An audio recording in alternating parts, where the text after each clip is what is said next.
back. The Silver and Blue Huddle is back this week. A disappointing week, but hey, we show up, win or lose. Our Cowboys are losing. They disappointed us this past week, actually in the Monday Night Football game. But hey, we here. We're showing up, win and lose. Corner is here. So amazing. Got stuck in some traffic.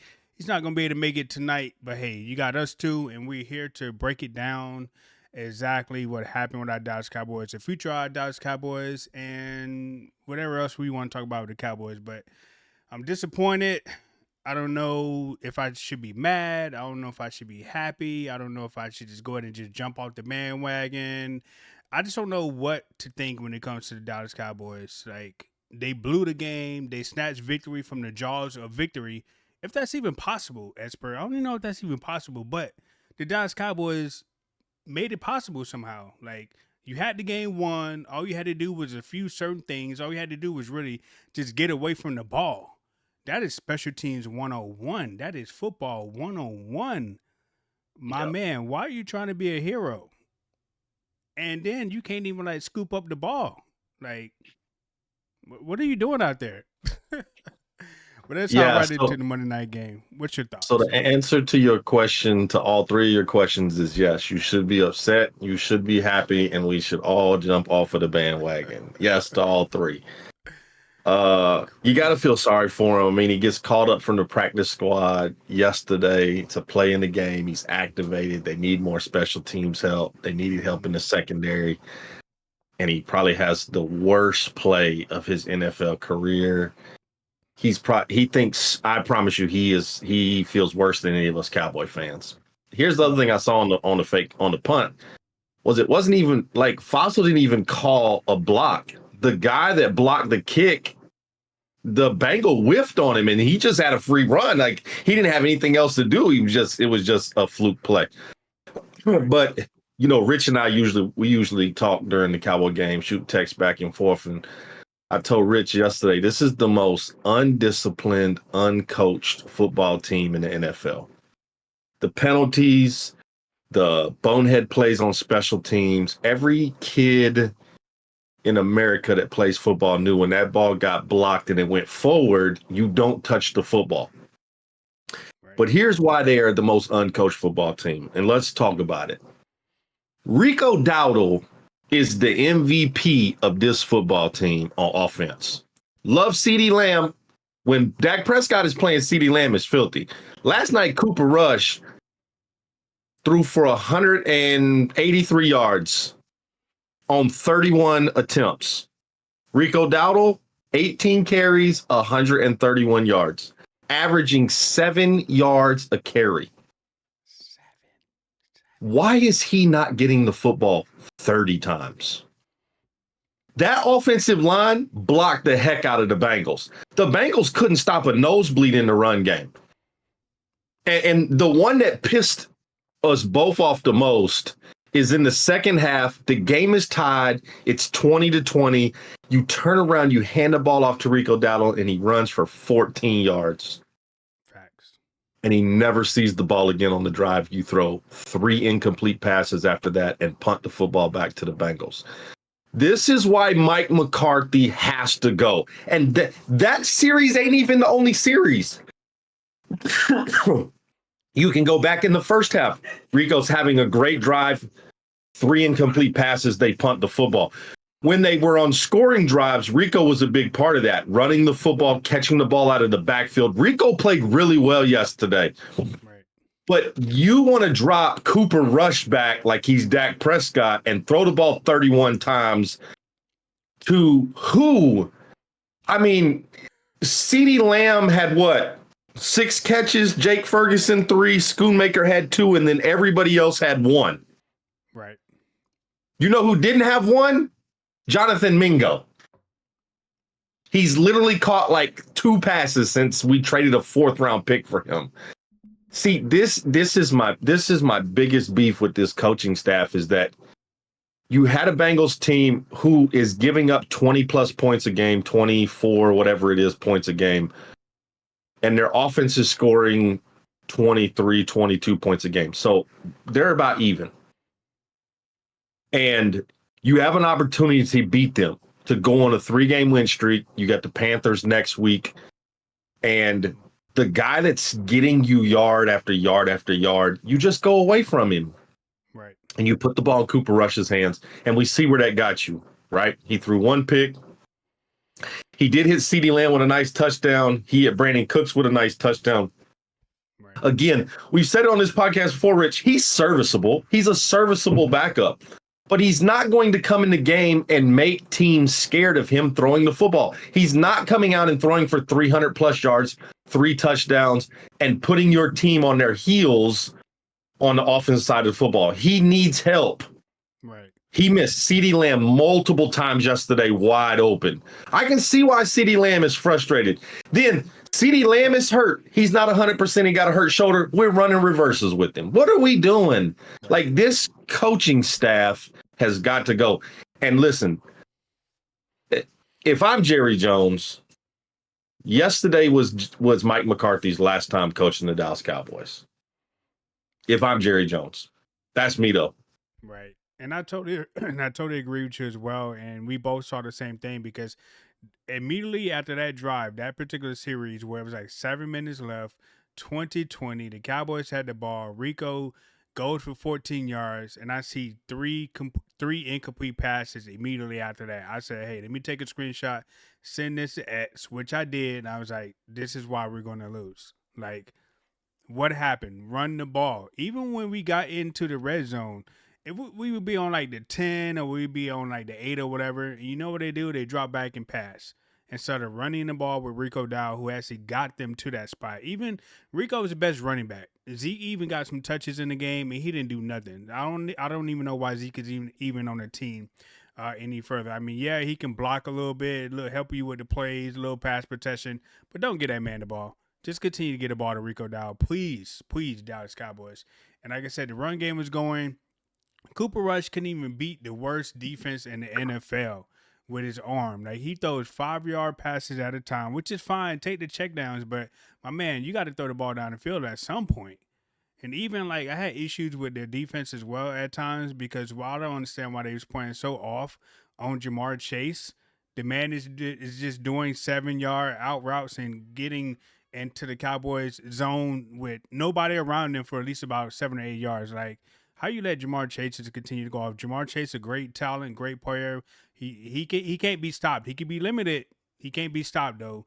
And we made it a little bit too easy for him at times. I mean, I don't understand why Trayvon wasn't shadowing Jamar Chase the whole game like he did the prior game when they actually got together because he kind of tore up the other players when he was actually guarding them. But I don't understand why they was giving him so much cushion on like critical downs and all he had to do was an out route to get a first down or something like that. I don't understand that. Joe Burrow, Jamar Chase, tough connection, great duo together, very hard to stop. There's no doubt in that at all. So I understand the defense. I don't understand why they're playing so soft during critical moments. And when they needed to get a stop, they just gave them an easy first down. And once again, I think you said it last week where the Cowboys are hurt. They get hurt on defense by mobile quarterbacks.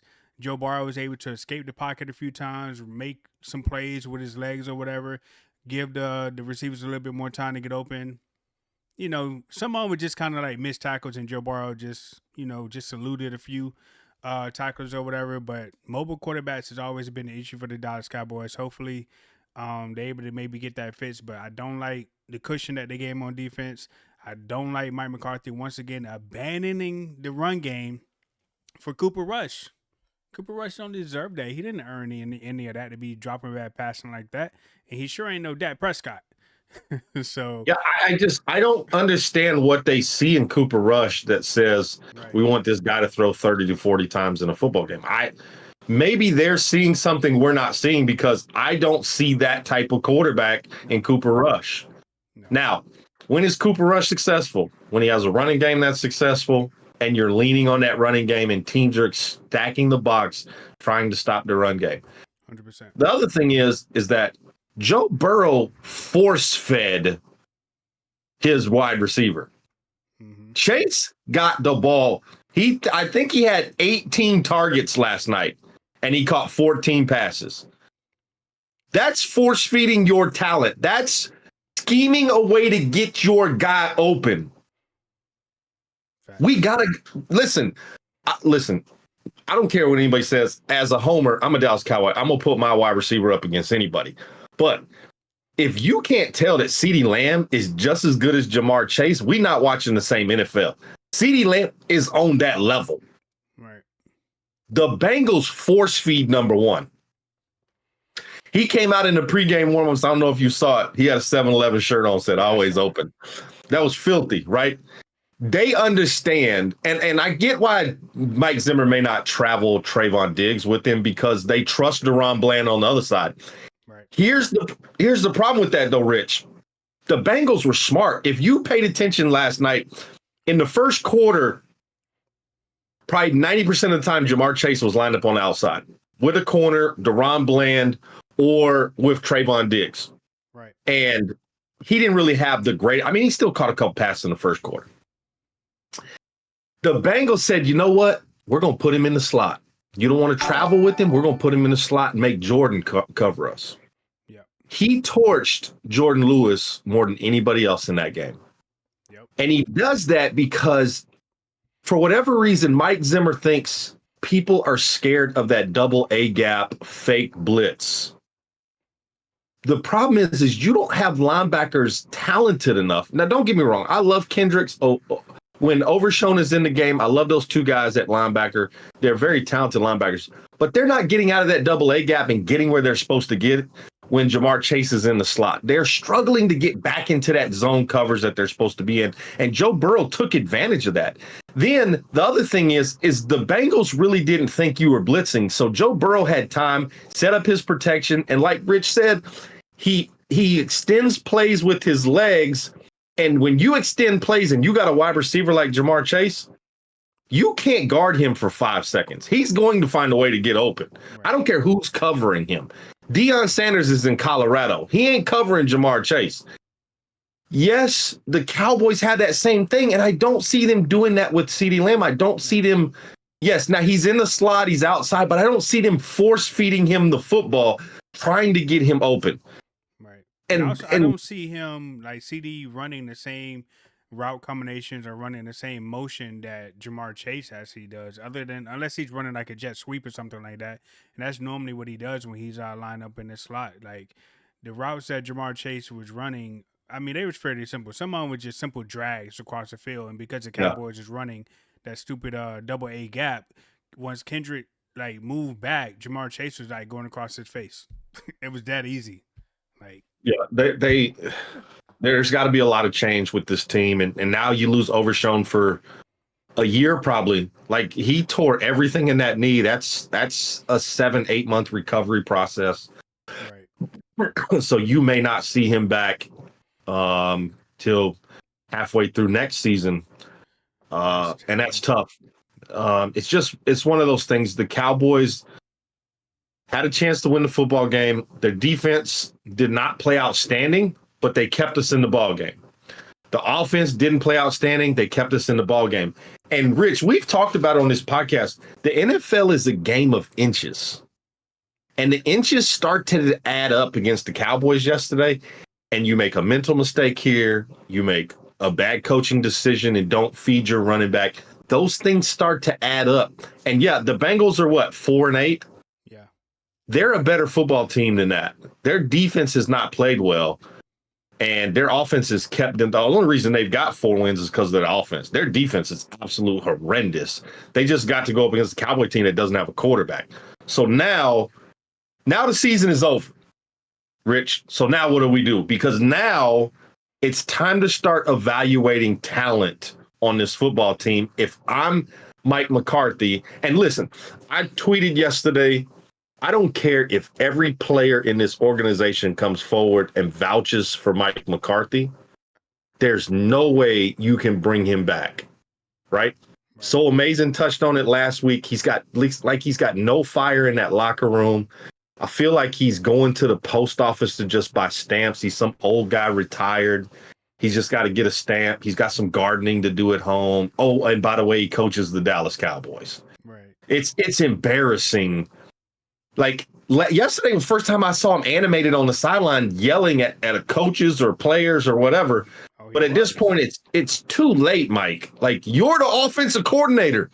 You're calling plays like it's like there's Cowboy fans, and I see Cowboy fans on social media like it's not Mike McCarthy's fault. He's the guy calling the plays. He called the plays to say, you know what, Cooper, throw 31 times. Let's not give it to that guy averaging 7 yards a carry. Right. You sitting at home can call the same plays as Mike McCarthy. That's just how predictable the Dallas Cowboys are. You can sit at home and it's 3rd and 5, and you know we're gonna hand it off to Hunter.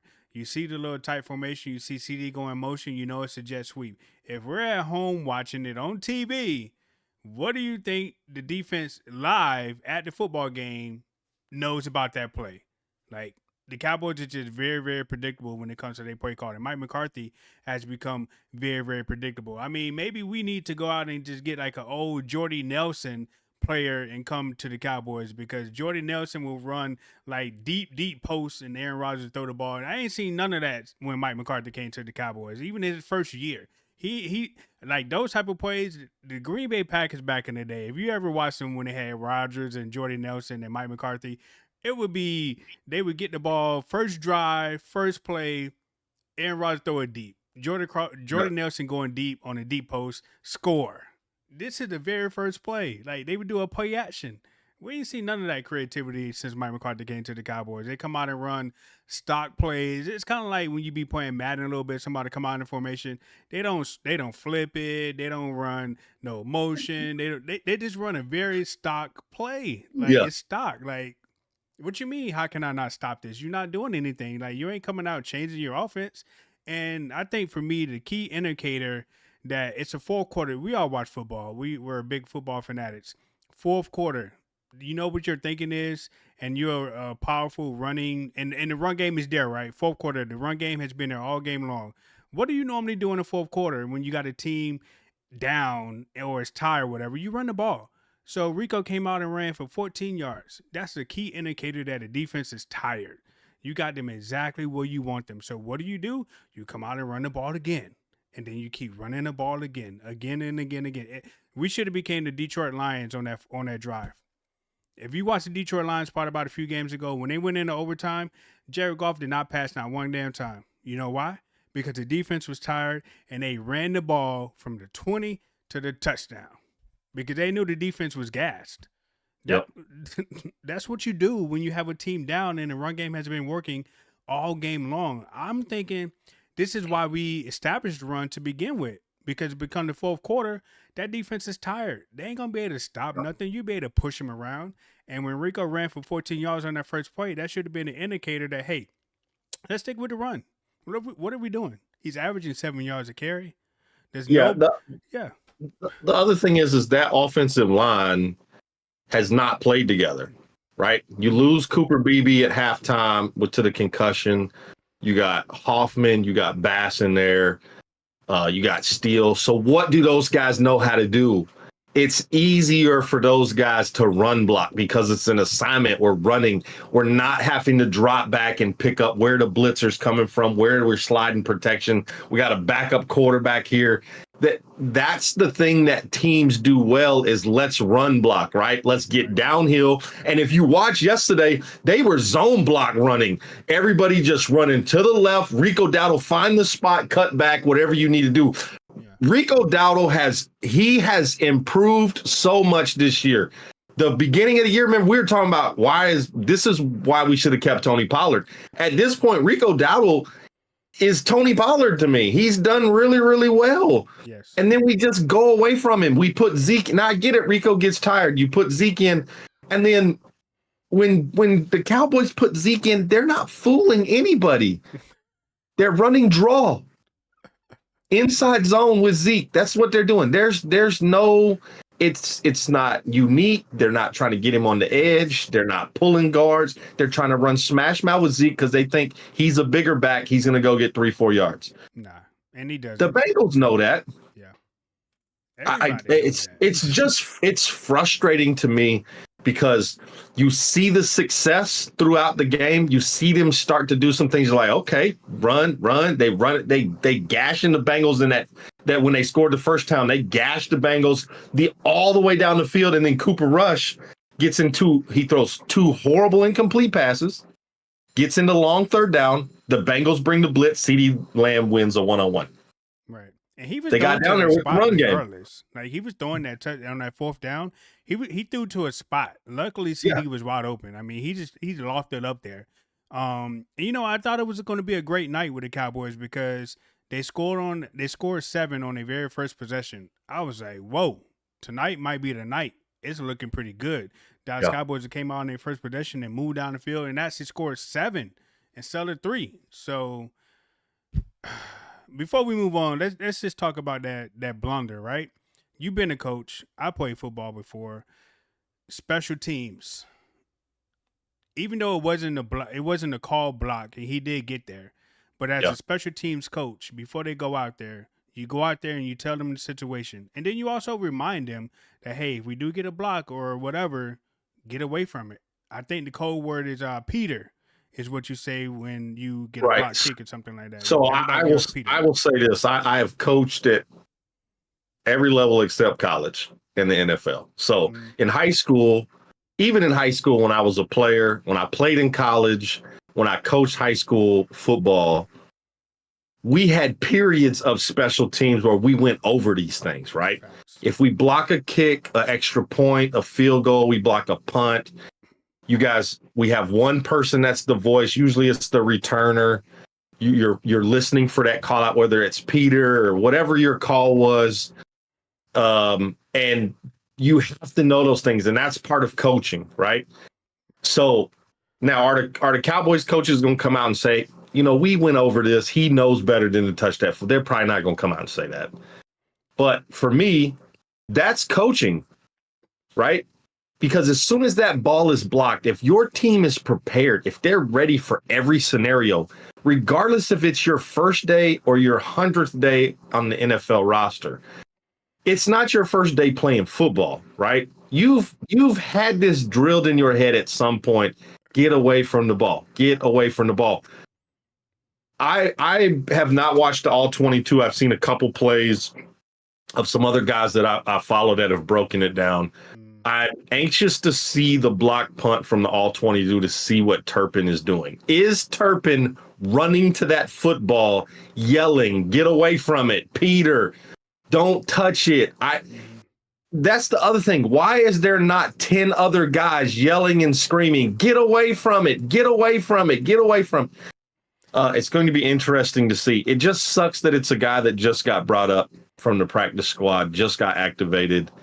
It's a great play by the special teams to block the kick. The Cowboys would have been in field goal range right then with Brandon Aubrey as their kicker.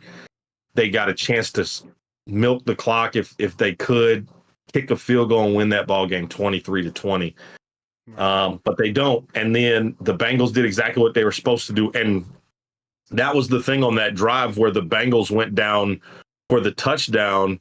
It literally took 3 plays. Right. Of course. Joe Burrow threw 1 pass, then they had a run for 10 yards, and then Jamar Chase, the 40-yard touchdown. Now, obviously on the touchdown, the Cowboys gave up hoping he would score, so they had some time to try and get something, but it's just we can't get out of our own way sometimes, and it's been that way all year. And we can blame a lot of that on whoever we want to blame it on. Jerry Jones didn't bring the right personnel in, but there are way too many instances where this coaching staff has not had these players either ready to go, they're undisciplined with penalties. There's no effort from some of these guys. And then, I want to touch on the Micah Parsons thing a little bit. He's gotten a lot of hate for him walking off the field. Man, that's just an ultra competitive guy. To go out there and get the stop your offense needed, knowing you got to stop, you have the blunder on the punt, you got to go out there and the Bengals score in 3 plays. He's got every right to be upset. He played his tail off yesterday. They're holding him every single play. He's in that backfield disrupting things. He's playing the screen game, playing great in run defense. He's got every right to be upset, right? Listen, I got no problem with players not wanting to shake hands after a loss and want to go to the locker room and be upset after they lose a football game. And then when they talk to him in the locker room, he's more upset about his guy Overshown getting hurt. He's very emotional. He's in tears. His buddy, Agent Zero is done for the year. Like, I don't care what anybody says. Michael Parsons is one of the greatest players in the NFL, and he plays with a chip on his shoulder and his heart on his sleeve.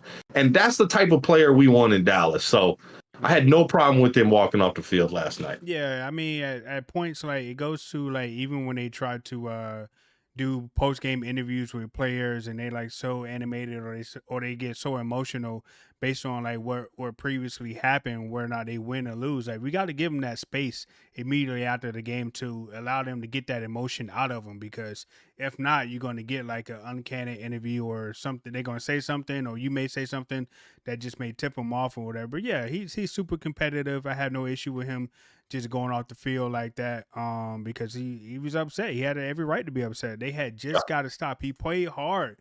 If I was a defense, I would have been upset altogether as well, because you got to stop that you needed. All you had to do was just get away from the ball, and the Cowboys win the game easy. And I think when I seen the replay of that special team blunder, I believe the Cowboy players that was in that area was actually running towards the ball or running towards Imani. But if I'm Imani, if you look at a picture of that area, Imani was surrounded by 4 Bengals. Even in that situation, man, I wouldn't want to pick up a ball when I got 4 different dudes coming towards me or at me. Like that is a recipe for disaster. But we got to talk about what's next for the Cowboys. Me personally, after a good night of sleep, I decided that I wasn't mad anymore that the Dallas Cowboys lost. I was happy that Imani saved our draft pick. All right, he saved our draft pick. So if he needs to be promoted to starting DB, promote that man. All right, that man is a hero. I'm trying to buy his jersey. I'm trying to buy every merchandise with that man name on it. Yes, go Imani. Please start him. Put him in the secondary. My man is going to secure the pick. Okay, he's going to secure the draft pick. So I'm excited for him. But that's the only approach that I can really take right now with the Dallas Cowboys. Is the next 3 games. I don't see a reason why they should win them. They need to go ahead and promote all the practice squad players to starters, and let them do whatever they have to do. And we lose the next 3 games, because that's where I'm at right now. Like we need a top pick. Yeah. 100% agree with that, right? You sit down CeeDee Lamb, you sit down Jake Ferguson, you sit down Brandon Cooks, you sit down Michael Parsons, all of your big names, Trayvon, Duron, you sit all those guys down and say, listen, you guys enjoy the rest of your year. Help these young guys get prepared for these next 4 games.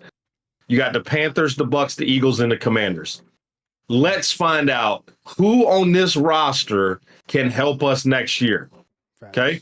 Put all those guys in. Mingo is your starting wide receiver. Jalen Tolbert is your other one. I'm still playing Rico Dowdle. You play all your young offensive linemen. You put Trey Lance in at quarterback. You find out who on this 53-man roster is going to be here next year. And that is going to help whoever the next coach is. Whoever they bring in to be the next head coach of the Dallas Cowboys, you can start evaluating some talent now with 4 games left, because you got some tough games. The Buccaneers are a good football team.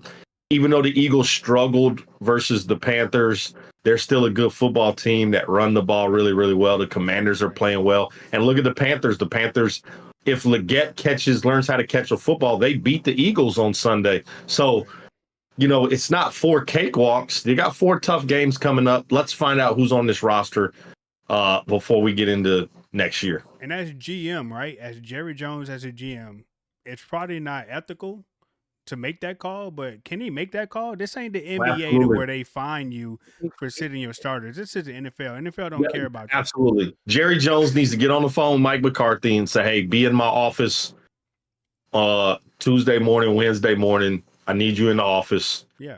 Listen, let's play all the young guys. I need to see as a GM. I need to evaluate the players going into like next year or whatever. We need to see what we got on this team. There's no reason to win. I mean, he's not going to come out and say that, but as a GM, you can say, I want to evaluate these guys and see exactly what we got.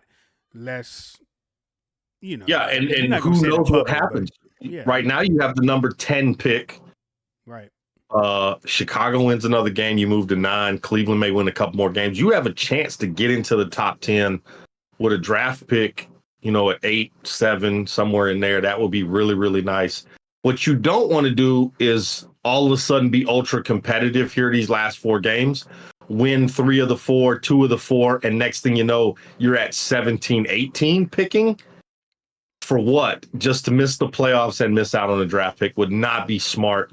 But it would be the total Dallas Cowboy thing to do. Such a Cowboy To thing. go out here and win 2 of these next 4, beat the Panthers, beat the Commanders, miss the playoffs by 1 game, and have a horrible draft pick and miss out on a great player and draft another defensive tackle from Michigan.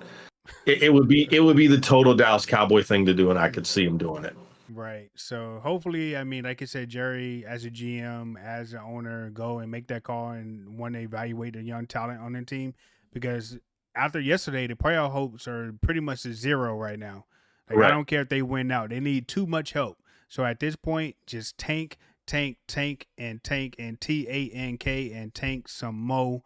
And you're not winning the next 4 games. Yeah. You're not beating the next 4 teams No. based on how you played yesterday. No.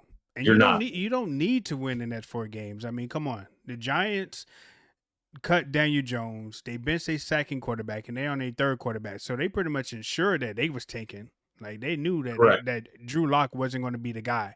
So we need to take that same approach. Put in Trey Lance. Maybe even put in the person that's running the practice squad quarterback. Maybe like activate him and put him on the active roster, and just put my man Imani as a starting DB. He's DB1. Let him play quarterback. Yeah, I mean, at this point, right? I would rather see Turpin at quarterback and just run the Wildcat the entire game, right? Because this team is not. Listen, even if they found a way to get in the playoffs, they're not doing anything in the playoffs. No. At this point, let's start evaluating some talent. You wasted a 4th round pick on Trey Lance. You wasted a 4th round pick on Jonathan Mingo. And as it stands, those are wasted picks because you have no clue what those guys are going to do. Right. Trey Lance is he is the scout team quarterback. Now, does that mean that he's horrible in practice and he can't beat out Cooper Rush? Well, if that's the case, then put him in the game and let's get rid of him at the end of the year. Let's see what he can do in game situations. He at least can extend plays with his feet. I just, at this point, what has McCarthy got to lose? Obviously, McCarthy knows he's done at the end of the year. So he's going to try and do everything he can to get W's, unfortunately. Yeah. And he's going to end up screwing our pickup. Yeah, so I mean, I like the last statement. He's done for the year. Like he's going to be gone, as he should be. Yeah. And everybody on that coaching staff should be gone, man. They all are terrible. It just, and the next time you want to put a practice squad player out there, Jerry Jones, call me. I need that game check. I'll go out there and mess up a game and lose a game for you. Like, absolutely. You need someone to help you tank? Call me, Jerry. Exactly. Absolutely. I can hold. I didn't realize you guys put practice squad players out there in important games. Face mask. I'll grab every face mask I see. We'll never win. Like, I need that game check. I just need one of those game checks. That's it. And I'd be set for a little bit. Get out of a little debt that I got. Like, that's all I need. I just need one game check, Jerry. That's it. I got you. That's it. Yeah. So we got the Panthers coming up, man. I was surprisingly looking at the Panthers box score when they was playing the Eagles. At first it seemed like they was getting the Eagles a competitive game, so I'm not sure where they went wrong in that and they ended up losing. But after yesterday's result, I just want the Panthers to win. So I know we normally don't pick against the Cowboys on the podcast, and it's hard to sit up here and do that. But if the Cowboys were to lose, I would totally understand. You know what I'm saying? Like, I will understand. I hate to say it, they're going to beat the Panthers. No. They're going to be 6-8 after this next week. Just how it works. They're going to go into Tampa Bay on a 1-game win streak. That's just not good. Like, I don't get it. Put in Trey Lance, but I mean, I'm hoping the Panthers are turning the page and Bryce Young is like the Nets Cam Newton out there when he played the Cowboys. And I'm hoping my man Imani help us out a little bit as well. You know, drop a few critical INTs or something like that, or intercept it and do a lateral like they do on Madden. You know what I'm saying? Throw it back to the other team or something. My man, I'm depending on you, bro. I'm depending on you. You the GOAT. You're a hero in my book. You know what I'm saying? especially if you give me another performance like you did this like yesterday. Yeah. So Panthers, you got them winning. I got them. If they lose, I totally understand. Um, Mike McCarthy's gonna be gone. Hopefully, the end of this season, everybody's gonna be Yeah. gone. We'll be Everybody. looking towards a new head coach. I'm not sure who's actually out there besides Bill Belichick, but he may be going to the Tar Heels. Maybe that's the rumor. Maybe I I don't don't. know. Yeah. I need someone young. I need like. I need a Dan Campbell in this locker room. I need someone that's going to come in here and fire this team up. Um, you know, Yeah. there's so many good offensive and defensive coordinators out there to just go get somebody. At this point, if we knew this how Mike McCarthy was going to play, we should have just kept Dan Quinn and let him be the head coach. Yeah, and I He at was talking least with looked like he got fire over there in Washington, got that team playing well for him. right, and I think I was talking with Mike about it, and I was comparing Mike McCarthy to Mike Tomlin as far as like accountability for his players. Like if somebody on the Pittsburgh Steelers mess up a play or cost the team something, you see Mike Tomlin in that player's face all the time. In the game, in the locker room, or in practice, like you don't see none of that with Mike McCarthy, and I'm hoping our next coach I brings think something that's like the that. difference, though, right? Yeah, Is you look at a guy like Mike Tomlin's football team, they are disciplined, well coached football teams, and it's the reason he never has a losing season, right, right?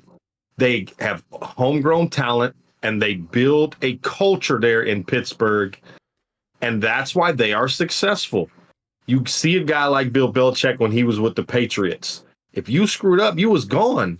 He just didn't mess around with you, right? That's how Jimmy Johnson was. Jimmy Johnson was hard on his football players. When you listen to those guys like Emmett and Troy and Michael and all those guys that played for him, Mark Tuinei and Stepnowski, all those guys say Jimmy Johnson was hard on the players. He would cut a guy in the middle of a practice. He didn't care. Like he would send a message. And I feel like, you always hear that, don't be friends with your kids. I think Mike McCarthy is just buddy with everybody. And I think mm, he wants people to like him. And like he's generally a likable guy.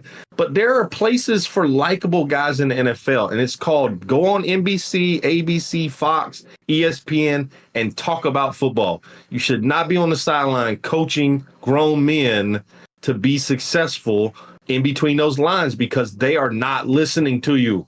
Whatever you're doing, it's not working. And nope. it hasn't worked. And it's time for something different. Yep. So I mean, in the future, I think we're probably gonna be talking about draft picks and people that's coming out of college over the next couple of weeks. Because if we expect our Cowboys not to really to do much, and there probably won't be much to really talk about with the Dallas Cowboys in their games. They got the Panthers, the Bucks, the Eagles, and the Commanders. Those games ain't gonna be pretty. So I'm just hoping over the next 4 weeks that we don't get 50 put on our head every single week because that's kind of embarrassing. But I wouldn't be surprised, and I would totally understand if the Dallas Cowboys lost the next 4 games, as they should, because I want a good draft pick. So I'm looking forward to the draft. I'm looking forward to our head coaching search that should be happening here very, very soon. Yeah. So if you wanted to maybe give an internal candidate a chance, now's the time to do it. I know before you brought up Al Harris. So if you wanted to give Al Harris a look, now's the time to Yeah. do it to see how the players respond to him. Why not? And you have nothing to lose. Give the man Correct. a shot. I don't want to hear that you just interviewed him and because you could give him an interview now and see how the players react to him over the next 4 games. Like to interview him after the season and probably still don't select him. That's kind of Yep. like doing a man a disservice. I mean, I know they got the Rooney Rule out there, whatever, but come on, you could do it right now and see what he got. Absolutely. Let Mike McCarthy go. Put Al Harrison as your interim coach. Right? I would be perfectly fine with that. Yeah, they could easily do that. Like I say, you can like give him a trial over the next 4 weeks, see how the I, players I react, see what type of energy he brings to the team, yeah. and then make a decision there. Like it's that simple, Obviously, I that think easy. they're not going to let McCarthy go. He's the offensive coordinator. He's the guy running this show on the offensive side of the football. So Yeah, we're going to be stuck with Mike for the next 4 weeks, and that's fine. Let this be Mike's farewell tour. We appreciate what you've done. It's time for you to go away. Um, it's time for Jerry Jones to restructure some contracts in the offseason and actually bring some free agents in here next year and help the next coach. Right. And I think that's how we can end the Silver and Blue podcast tonight on that statement just right there. So make sure you guys give us a follow on all our platforms. Experts on Twitch, Facebook, YouTube as well. Make sure you follow the podcast on YouTube. You can also listen to the podcast on Apple Music and Spotify. It's uploaded immediately after this on a Tuesday. YouTube goes live on Wednesday mornings at about 8 a.m. Cowboys, do the right thing. Let's lose the next few games and improve our draft pick. Okay, I beg you. Cowboy Nation begs you. They don't want to see you win now. Not a game. Silver and Blue Huddle. We're out. Expert Corner, Richblkman. We catch you guys next week.